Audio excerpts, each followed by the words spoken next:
बिस्मिल्लाहिर्रहमानिर्रहीम। हज़ारा साल पुरानी रिवायात को कायम रखते हुए सुल्तान अहमद अल मारूफ सखी सरवर दे अकीदतमंद हज़ारा मील सफ़र करके धरती डेरा गाजी खान कोहे सलमान सखी सरवर दी धरती दी तरफ बढ़दन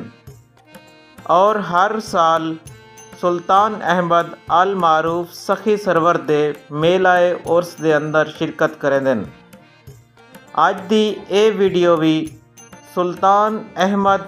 अल मारूफ सखी सरवर दे मेलाए उर्स दी है, जेरा हर साल सदियों कोलो लगदा आंदे और ही मेले दी मकबूलियत कई सौ साल गुजरन दे बाद भी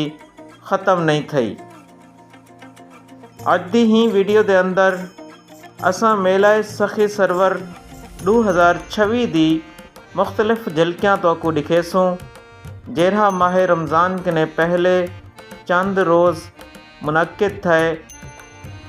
और जिथा सुल्तान अहमद अल मारूफ सखी सरवर दे अकीदतमंद हज़ारा मील सफ़र करके